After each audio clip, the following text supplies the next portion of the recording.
Hi everyone, it's Rena. So this video is if one person is a Scorpio and the other is a Pisces and they're involved in a relationship together. And so I just compiled a list very quickly because these are the kind of things that are easy for me to come up with on the top of my head. Off the top of my head. That sounded weird when I said on the top of my head. And of course, some of these are only going to be true if either or both of the participants in the relationship are not balanced individuals. This is not just for every single Scorpio and every single Pisces. So, of course, both you and the other party have in common that you're both water signs. Scorpio is a fixed water sign, Pisces is a mutable water sign, so there are differences there, and that definitely can affect the way that you conduct yourselves, your attitudes, and things like that, but you still have that water element in common, so this forms a trine between your sun signs. The trine is what we would call the easiest angle in that it allows for the most harmony between the two people. However, it's important to note that you also have to look at what degree each of the sun signs is in order to see if it's officially a trine. And just in my experience dealing with being a Sagittarian and dealing with other fire signs, I think that sometimes these things can seem good on paper, but when you take it into real life, it isn't necessarily going to play out that way. And really, the reason for that is that there are other factors in your chart that will determine whether or not you will get along with a certain person. And at some point, we also have to get away from astrological charts and just deal with the reality of that person. You know, maybe there is the ability to get along with somebody if all factors are cooperating at their highest level, but currently, because one or both people are too unhealed to make a relationship work, they can't, you know. So some of the things that both of you have in common, or that you can find that common ground, is being water signs. You can support each other emotionally. If a Scorpio or a Pisces person is with an Aquarius individual, they may feel like that Aquarius person is insensitive, but really not so much insensitive like maybe an Aries person where they're saying the wrong thing, maybe saying something that's true but is very blunt and not said in a diplomatic way. And an Aquarius type or a Gemini type of person is just so detached that they're not tuned into feelings. Now, that's a broad generalization and won't be true for all people of those signs. I'm just trying to differentiate between insensitivity by a fire sign towards a water sign. So, two water signs can really understand each other, appreciate when somebody is having a certain mood and not take it personally, and also to tune into that person emotionally, because there's a natural empathic nature.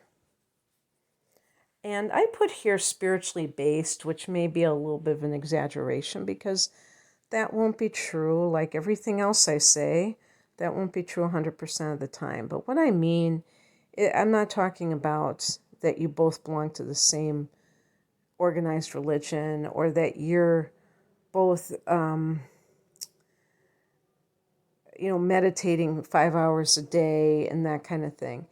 You may never step inside of a church. You may never read spiritual books, but there's a greater chance that you might. There's a greater chance that you love crystals, or you are, you have this intuitive gift, and somehow it leads you to do certain things. Like, if you're not like meditating with a certain style, you may just enjoy sitting by a body of water and just staring out into the water. And that other person's going to feel the same way. And I feel like, especially saying spiritually instead of religious. Now, you may have, the same religion and be very attached to it in a positive way, and really derive great comfort from it. So I'm not saying you can't be like that. But when I say spiritually, it's like you may even have had spiritual experiences. Like you may be able to communicate with people who have crossed over, or seen visions, and you don't have anyone to talk about, and you have it with this person, and the person won't think you're crazy. Scorpios can give Pisces stability because Scorpio is a fixed sign, and Pisces is a mutable sign. So mutable water is very changeable. And Scorpio being a fixed sign, there is a stability, and Scorpio is a sign that's associated with strength. And Pisces is ruled by Neptune, and there is this kind of a nebulous quality with Neptune. Pisces can be very compassionate, but they're not necessarily a sign associated with being super independent. There can be a dependent quality. Again, not going to be true 100% across the board. So please do not write me and tell me you're wrong. I'm very independent because I believe you. I already believe you. But for those Pisces who are a little bit vulnerable and not sure of themselves, Scorpio can feel like very safe in that sense. Pisces is understanding and tolerant, and that is important because Scorpio is a kind of a complicated sign. And if you're a Scorpio, you may find that not too many people get you. And Pisces may not know everything about you if you're being your secretive self, but at the very least, Pisces is not going to judge you for being like that. Cancer, not so much. I'm going to say Cancer, I can't vouch for Cancer. And that's really nice to be to have somebody who's tolerant. The problem is that it could easily devolve into a situation where Pisces, there can be a masochistic streak in Pisces because they can be the victim. And Scorpio can be, like, if we're going to use an S&M analogy, which I probably shouldn't do, but Scorpio would be the dominatrix, and Pisces would be the person who was on their knees begging for mercy. And I'm saying, in a way, that's a good analogy because they're playing their roles and they are choosing to play those roles. Pisces can identify as a victim.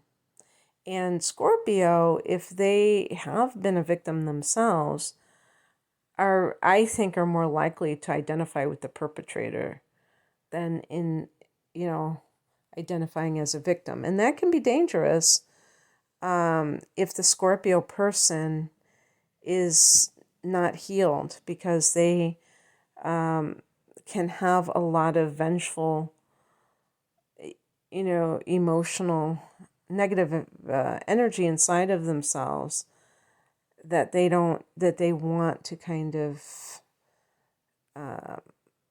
get rid of. So it's very important for Scorpios to be, to question themselves on a regular basis about why they're doing what they're doing. I really got off on a tangent talking about S&M, but really it was just to illustrate that in a very, like, a lower vibrational type of relationship with these two people, the Pisces person could be the submissive one and the Scorpio person could be dominant, because the Scorpio person's looking for power to overpower somebody, and the Pisces person is a perfect victim for that if they are both operating at a low level. Now, there can be, again, this is going to be a lower level expression, if some Pisces people are unstable. They're not dependable. They can be deceptive. These are all traits of Neptune influences. And there's also Pisces, Neptune rule the 12th house of addiction. So this is because the 12th house can be escapism, and addiction is a huge form of escapism, a very popular form of escapism. Because Scorpio is also a water sign, both of these signs may tend to gravitate towards depressants like alcohol and, other, like, painkillers. In the most dramatic case, things that are opioids and things like that. So both of these people have to be careful about how they are dealing with any kind of mind-altering substances. Pisces especially, I don't see Scorpio as the most addictive sign, but I think Pisces, especially because Pisces can be very vulnerable, and also emotionally feeling like emotionally dependent. And if something prevents that, the escapist tendencies can kick in. One thing that I forgot to say on the good side is that maybe both of you are creative, artistic, and you might collaborate or you might encourage each other's artistic pursuits. So that's another positive.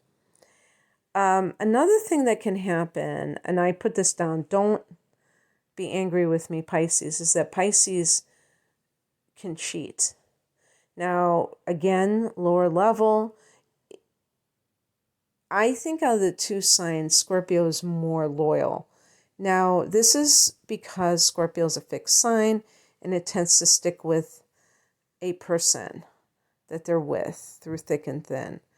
Pisces can be quite fickle.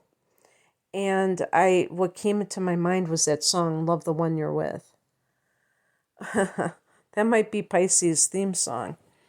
And so Pisces has to watch out for that, because Scorpio ain't playing. Scorpio ain't playing, and Scorpio can be very suspicious. So if you even think about it, Pisces, you might really regret it, because Scorpio is not playing. But Scorpio might be suspicious even if the Pisces person is not necessarily doing something. Pisces is kind of like, hard to pin down, because you think about a fish, how easy is it to hold a fish in your hand? It's always wriggling to get away. And so in that sense, Pisces reminds me of Gemini, where they're kind of elusive. And that's that mutability. The water can be so flowing and can flow away from the Scorpio. So that's an interesting one. And the other thing I was going to say is that both of these signs, because they are water signs, yes, they may understand each other's emotions, but they may drown in each other's emotions because it's like they can't get away from emotion. They're dealing with somebody who's like them. Sometimes it's nice to have somebody who is different in their approach with emotions, where they're more detached.